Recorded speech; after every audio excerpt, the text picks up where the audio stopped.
All right, I have got this thing rigged up and setting on rollers right now.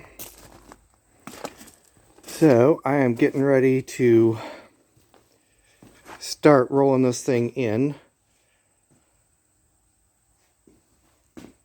Chained up. And I know there would be some people look at this setup and think this is pretty sketchy, but keep in mind, I think I'm going to be able to move this thing without even having to reach down there.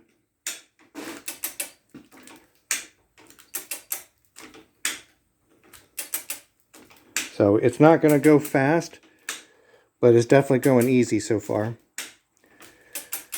So it's going to inch along, and then I'll have to go back to the machine and move the rollers in front, reposition the rollers, that sort of thing.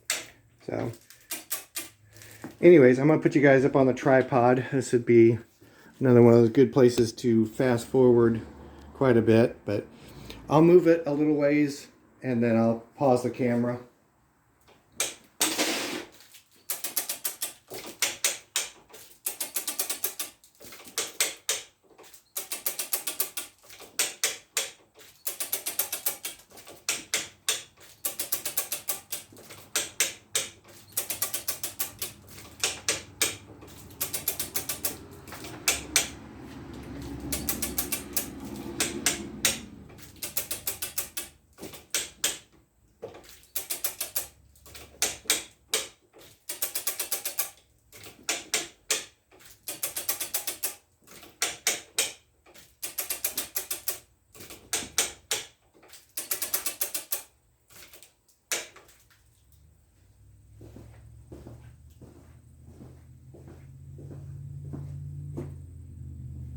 Yep. Go reposition a roller real quick.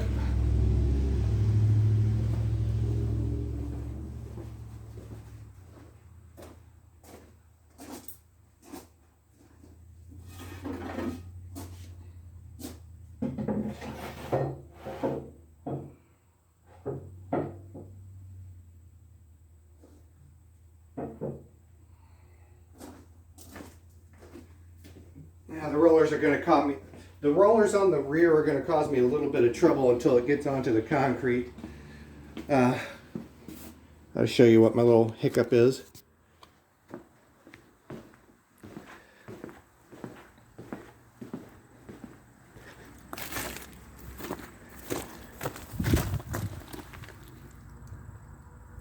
And especially as I make the transition from one piece of plywood to the other, so I may have to jack this up again on the rear, but that's okay. This isn't going to be a fast operation, so going to go ahead and pause the camera there for a little while because you guys clearly see what I'm working on, so I'll bring you back as I make some progress.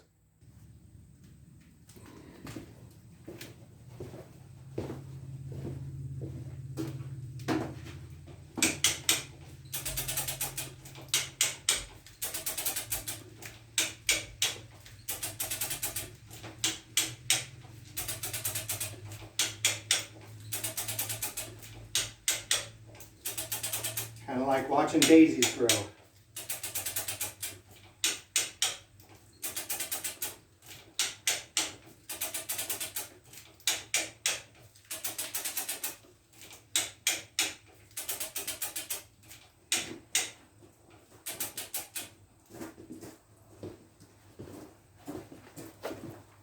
Is this the same phone?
Well, I think you guys pretty well get the idea. I'm sure you've probably seen snails move more quickly than this. I don't know how well you can see, but we are on the concrete now. She's about 1/5 of the way in the garage. I wish I would have had the forethought to have videoed this while I was doing this one back here. When this roller was right here, I just took the roller and twisted it by hand to get it to come the rest of the way off of the little hump there. I mean, I can almost push this thing, you know, by putting my ass into it, but just not quite. So anyways, I've been at it, I don't know, 45 minutes or so. So here before long, it should be the rest of the way in. So I'll bring you guys back when I'm further along.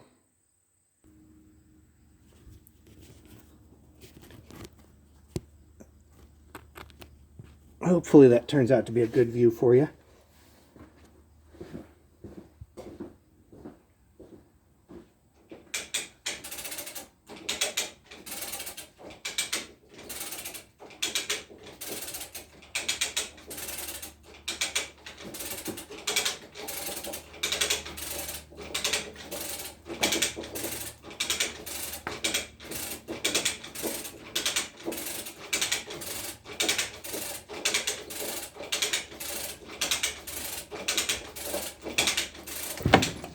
And it's on the concrete.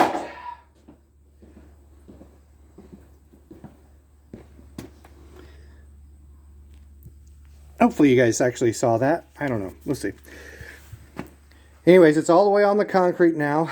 I've got slightly larger diameter rollers in the front, slightly smaller diameter rollers in the back, so that hopefully it makes transitioning the rollers, or you know, recirculating the rollers a little bit easier.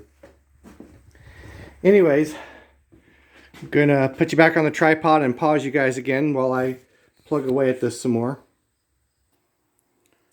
Okay, I've got it moving a little bit quicker now, so I'm just gonna let the camera run for a while. It's only got a couple more feet before it's all the way in the garage. I got the chain repositioned.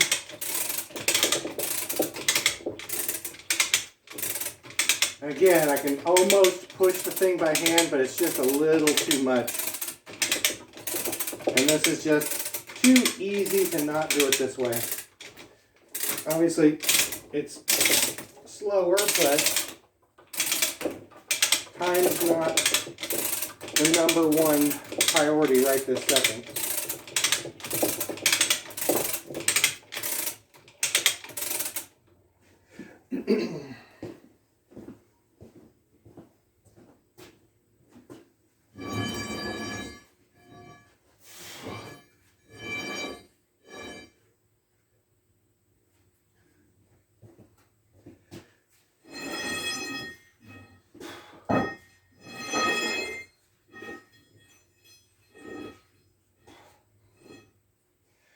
Okay. And there again, for anyone that has concerns about this being a sketchy setup, I don't know if I'm in focus or not, but that is literally my finger and thumb. So there's very little weight or very little force on these 2x10s over here in comparison to, you know, what it would take for them to break the holding strength on the clamps that has them secured at the moment. Needless to say, I'm not breaking a sweat today. This has turned out to be a darn good setup, and I'm glad I got these large diameter rollers. These guys are definitely the way to do this bigger machine.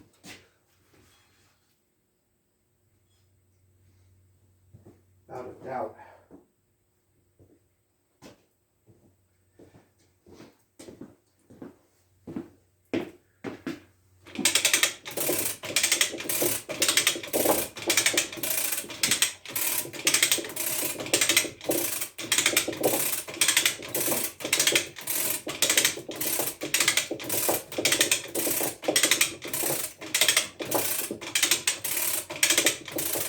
Years ago, I used to work with a journeyman electrician that had a saying, work smarter, not harder.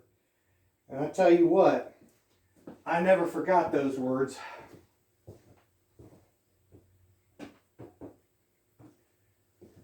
If I had access to more machinery, bigger, heavier machinery to lift this, that'd be great. But for as simple of an operation as it is, this is working out really, really well.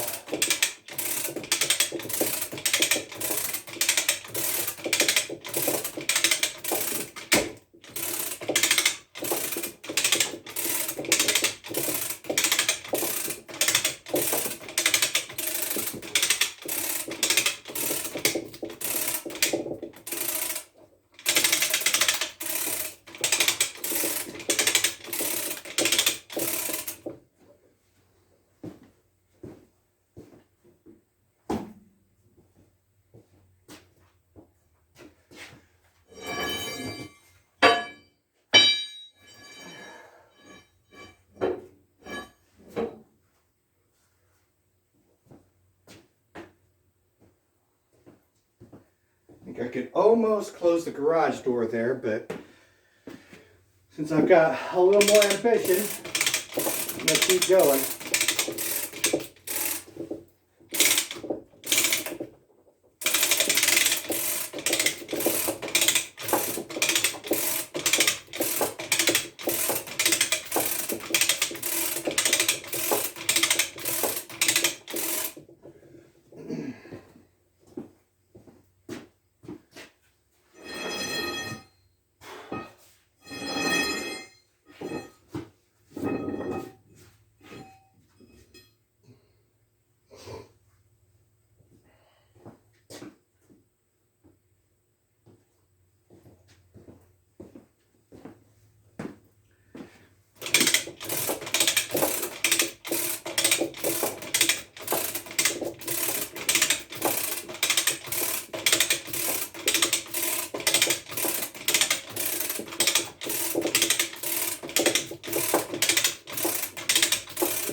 It's officially in the garage.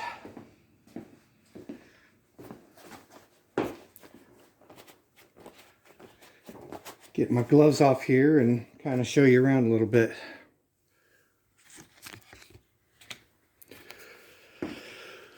Okay, so let me get this other door shut so that it doesn't glare too much.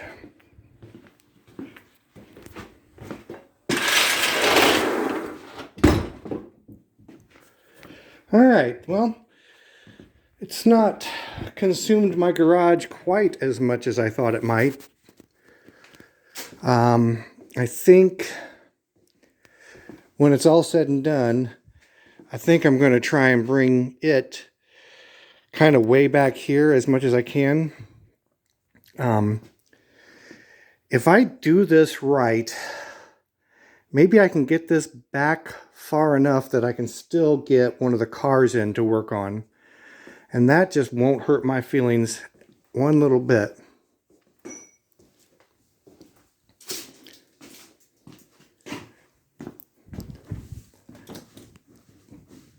I don't know if you guys can see it rocking or not, but that's how much force it's taken. Not a whole lot.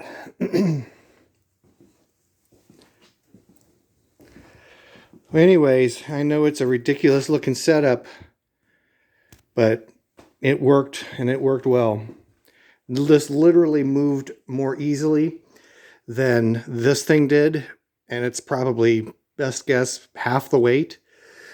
But the Cochran Bly has a flaw on the base. It has a chip out of it, and that caused me problem after problem after problem when I was trying to move it. This thing has rolled like a dream despite its, extreme heft. Can't even quite get far enough back to get a full picture of it. So, anyways, I don't know about you guys, but I'm pretty darn happy with that. There probably won't be a whole lot more as far as progress on this is concerned. I have got to get back out to the rental properties and start doing some work on them. So I'll do a little bit of stuff here and there on it. I'll get it moved back further when I get a little more ambition. But as far as getting the motor on it, getting the jack shaft on it, getting the hole in the ceiling if I need a hole in the ceiling for the big pulley to clear, it's going to be a while. And on top of that, I'm still debating whether or not to build a 3-phase converter or get a inverter, an electronic inverter, speed control, VFD, whatever you want to call it. So anyways, like I said, there'll probably be some other odds and ends, little videos on it here and there, but probably not a whole lot of progress. So I will catch up with you guys later.